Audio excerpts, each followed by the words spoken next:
It's one thing to talk about slavery in the abstract. It's another to name the very companies that benefited from the blood, labor, and legacy of our ancestors. These weren't just small-time operations. These are some of the biggest corporations in the world. Many still in business, still making billions, and still serving Black communities today without ever paying the debt that they owe. So let's name 18 of them. Number 1, J.P. Morgan Chase. Their predecessor banks used enslaved people as collateral and took ownership when loans defaulted. Number 2, Wells Fargo via Wachovia. Wachovia admitted it directly benefited from slavery. Some of its original banks owned human beings. Number 3, Bank of America. Several of its predecessor institutions financed slavery and the slave economy. Number 4, Citibank. Tied to financing the cotton economy, America's most valuable export built entirely on slave labor. Number 5, Barclays, the British multinational that inherited wealth and influence from investments in the slave trade. Number 6, Royal Bank of Scotland. They provided loans and banking services to slave owners and traders. Now let's look at some insurance companies. Number 7, New York Life, formerly Nautilus Insurance, sold over 500 life insurance policies on enslaved people, payable not to their families, but to the slave owners. Number 8, AIG, through acquired firms, sold insurance on enslaved Africans. Number 9, Lloyd's of London, one of the earliest insurer of slave ships and enslaved people during the transatlantic slave trade. Now let's look at some elite universities. Number 10, Harvard University, benefited from donations and endowment funded by slavery. Number 11, Yale University, built wealth through donors, trustees, and faculty involved in slavery.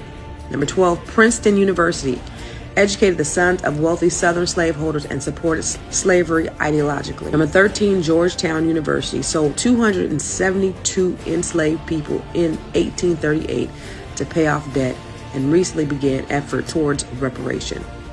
Number 14, Brown University, published an in-depth study of its own slavery ties, revealing deep involvement. Now let's look at industry and trade. Number 15, Lehman Brothers began as a cotton broker in Alabama. Cotton was America's #1 export, and it was built entirely on the backs of enslaved Africans. Number 16, CSX Corporation, admitted to using enslaved labor to build its southern railroads. Number 17, Norfolk Southern Railway, also built its infrastructure with the forced labor of enslaved people. Number 18, Canadian National Railway. They're tied through acquisition to railroads in the U.S. South that were built by slave labor. Now let's be clear, these companies didn't just survive the era of slavery, they profited from it, they grew off of it, and many of them continue to profit today, often while serving Black customers, insuring Black homes, and issuing loans to Black businesses without ever fully reconciling the past. So the next time somebody asks you, why y'all still talking about slavery? Because the wealth it created is still moving and we're still catching up. Now drop a Black fist in the comments and share this with someone who needs to hear this Black History gem.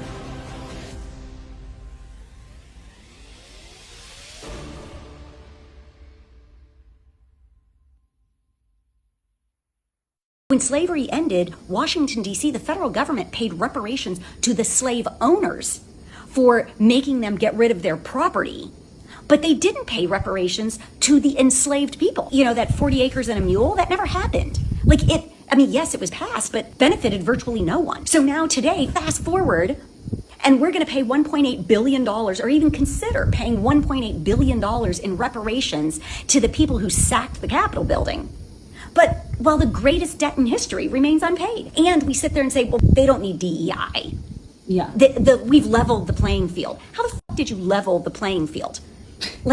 Are you kidding me? Slavery was legal for over 200 years in this country. For 200 years, those slaveholders gathered the wealth created by those enslaved people and then passed that massive amount of wealth down to the white slave owners' heirs, which just grew over the generations. But we never paid reparations to the people who produced all that wealth. And then we pretend that even the word reparations is like a handout. No, it's a piece of the pie that your great-grandfather generated but was never allowed to benefit from, was never allowed to hand down to his kid, to hand down to their kid, to their kid, to their kid. How the federal government funded sundown towns. The United States federal government explicitly underwrote, mapped, and funded thousands of all-white sundown death traps across the entire nation, using your tax dollars to make it a literal crime for a black family to exist after dark. This is the chilling, unfiltered history of sundown towns. Every history textbook tries to sanitize segregation as a purely Southern problem, a matter of mean neighbors putting up signs in Mississippi or Alabama. But the hard data reveals a far more terrifying reality.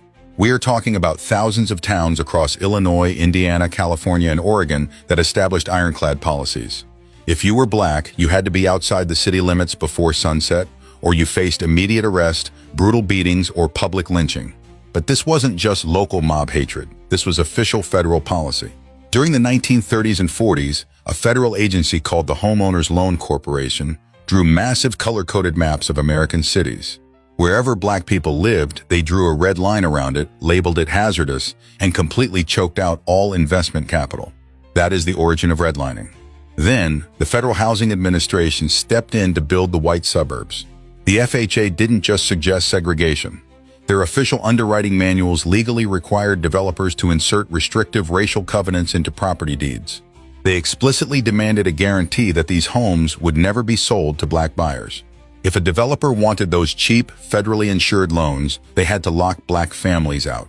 Your ancestors' tax money literally financed the generation of white wealth while forcing black Americans into state-sanctioned exile. Because these sundown zones covered entire counties, driving across the country became a high-stakes survival mission. This is exactly why Victor Green had to publish the Negro Motorist Green Book. This wasn't a casual vacation guide. It was a tactical underground directory listing the few sovereign spaces where a black driver could buy gas, get food, or sleep without being ambushed by local police or sundown mobs. This isn't ancient history.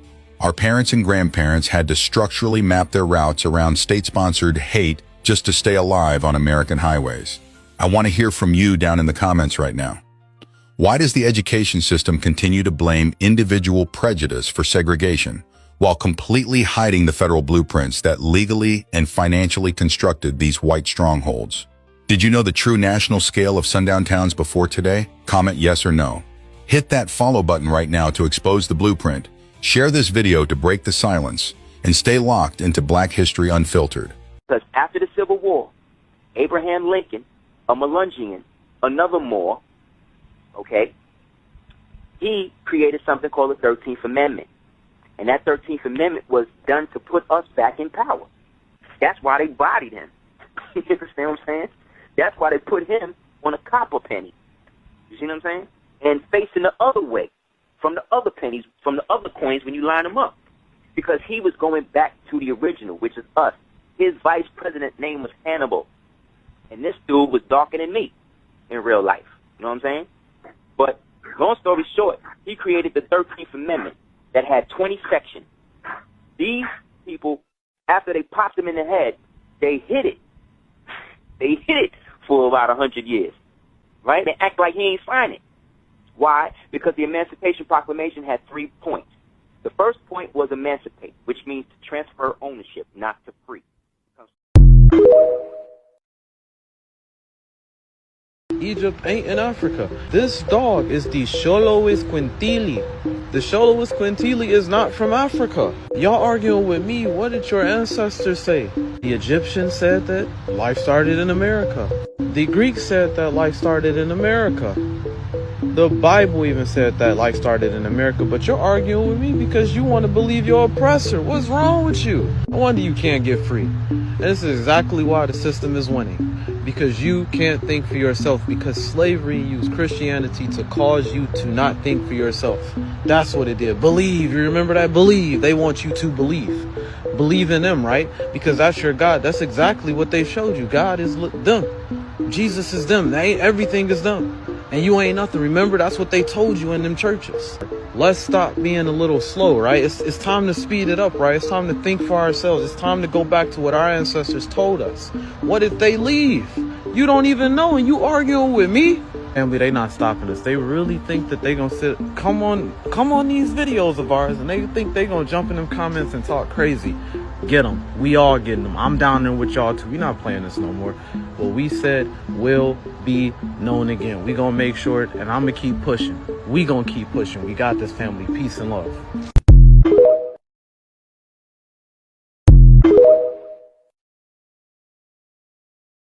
the Native American did not want to enter into the reservations, then they were relabeled the N-word. Yeah. So yeah, I mean, there are many kings. Powhatan was a king of Tamari. There are many labels. If you go back to Europe, you'll see the kings before the re-information or the rewriting of history, which was done by J.P. Morgan in 1906. That's the date I have. So there was the Titanic himself. Yeah, there was a photographer called Edward S. Curtis who started hiring Siberians to dress them up in different costumes to create this plain Indians kind of aesthetic. So you end up with indigenous Indians looking nothing like the actual, Native Americans.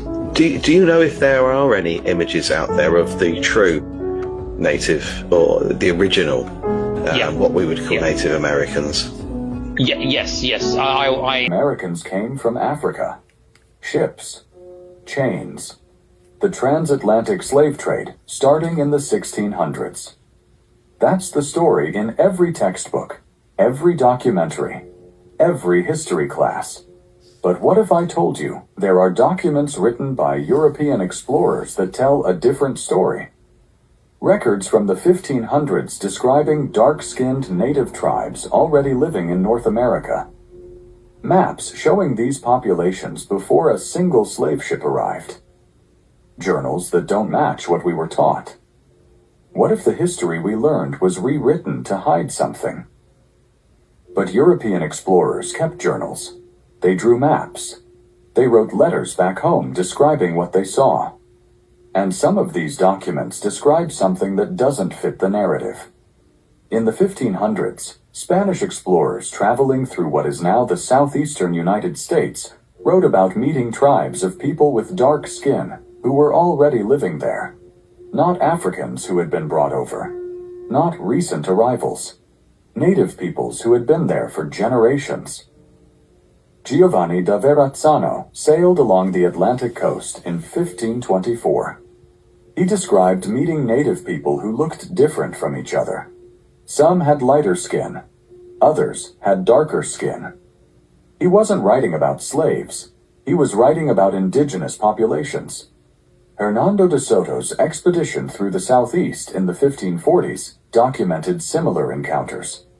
Dark-skinned tribes with their own languages, their own territories, their own histories. These weren't isolated observations. Multiple explorers from different countries wrote similar descriptions. But these records were buried. They didn't make it into the history books we read in school. Why? Because they complicated the story that came later. The story that said all dark-skinned people in America came from Africa. There were tribes that simply disappeared from official records.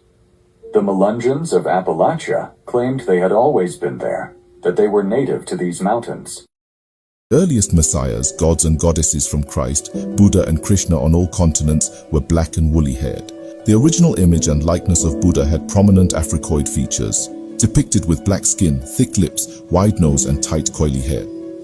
Furthermore, the indigenous population of Southeast Asia were originally of Africoid descent. The first is a depiction of the Hindu deity Shiva from ancient Cambodia. The centerpiece is Shiva in ancient Thailand, and the third is Buddha or Bodhisattva in ancient Vietnam. The further back you go, the more God is depicted as black. The color black represented holiness and the image of God throughout the ancient world. Since it's Juneteenth, I figure, I'll present something that has to do with hopefully freeing our minds, since Juneteenth is about being free. The ancient world, we were considered the sons of God. We were considered the gods of the earth. Not in the white Eurocentric mindset, a definition of God that most of y'all still believe in, and it scares y'all when somebody talk like this. But in the sense of we were like the Emmanuels that represented God on earth. A lot of that had to do with the sun and the fact of how we, as melanated beings, interacted with the sun and how the sun helped us and benefited us, which it didn't do for everybody else. So that was another reason why they looked upon us like that. All over the world, people revered the sun and appreciated the sun is really the better way of saying it. Not so much about worship, but they appreciated the sun. We know that Ra was the representation of the sun in Kemet. Shamash, the representation of the sun in Mesopotamia. Amongst the Inca warriors in South America, Inti was the representation of the sun for them. In Hindustan, because it wasn't called India at that time, but Hindustan, Surya was the representation of the sun there. Then you had Tamanu Tira in New Zealand, who was the representation, you see the Ra in the name too, who was the representation of the sun over there. Then you had the Akan tribe from West Africa. They had Nyami was the representation of the sun. All of them represented the respect that the world showed to melanated people. Look at this, y'all. So this man thinks that black Americans are indigenous to America only because they were slaves in indigenous tribes. First, I'm going to show you what he said. Then I'm about to debunk this with historical facts. So he said it's also worth noting that Native American Indian tribes like the Cherokee also owned and participated in chattel slavery. And that's the reason why black Americans would tell people that they're Native American. First off, the Cherokee tribe that you said have slaves, yes, they did have slaves because the Cherokee tribe was full of European people. Yes, that tribe had literal white people in the tribe. This is John Ross, the Cherokee chief. As you can see, this is a literal white man. But your mind's so colonized that you think that the colonizers are indigenous now. Secondly, do you know who the Cherokees were enslaving? Look at this. Cherokee historically engaged in enslavement of other indigenous people. See, the Cherokee was a new tribe in the southeast, and there was black indigenous tribes there when they got there. The black people that the Cherokee enslaved were black indigenous people, not Africans. And their own chief Charles Hicks confirmed this. Watch this. According to the letters and the records left by Hicks, the Cherokee were not original inhabitants of the Southeast. Now look at this. Hicks stated that during the first few years of the war, the Cherokees captured thousands of Creeks. He explicitly recorded that the Creek captives were sold as slaves in Charleston, South Carolina. Now watch this. Who were the Creeks? The Yamasee were an indigenous confederacy culturally and linguistically related to the Creek people. Now, how does the history describe the Yamasee Creek Indians? The Yamasee Indians were Negroes and were known afterwards as one of the fiercest Indian tribes in the Southeast. So just because they enslaved dark people don't mean that those dark people were Africans. That's just a modern colonial interpretation because everyone thinks that black people all came from Africa. And if you think that, then you're still under the colonizer spell. That was created to make us think that we were foreigners on our own land. I go over how black Americans could get reparations and become tax exempt based on their indigenous identity in my book, Reparation Commandments. We must remove the image of the beast from our people's mind. And I turned to see the voice that spake with me. And being turned, I saw 7 golden candlesticks. And in the midst of the 7 candlesticks, one like unto the Son of Man, clothed with a garment down to the foot, and girt about the paps with a golden girdle. His head and his hairs were white like wool, as white as snow, and his eyes were as a flame of fire, and his feet like unto fine brass, as if they burned in a furnace, and his voice as the sound of many waters. And he had in his right hand 7 stars, and out of his mouth went a sharp 2-edged sword, and his countenance was as the sun shineth in his strength. And when I saw him, I fell at his feet as dead. And he laid his right hand upon me, saying unto me, Fear not, I am the first and the last. I am he that liveth and was dead, and behold, I am alive forevermore. So they recovered the law out of the hand of the Gentiles, and out of the hand of kings, and laid open the book of the law, wherein the heathen had sought to paint the likeness of their images. The earliest Hebrews never said Jesus. They said Yah. Before Jesus, Hebrews used names like Yah, Yahu, or Yahusha. The J sound didn't even exist in Hebrew or Greek. So, how did Yeshua become Jesus? Europe translated, reshaped, and rebranded the name to fit their tongue and their image. But old scrolls and inscriptions show the divine name carried Yah, tying straight back to African and Semitic roots. If the name changed, what else did they change? Which is why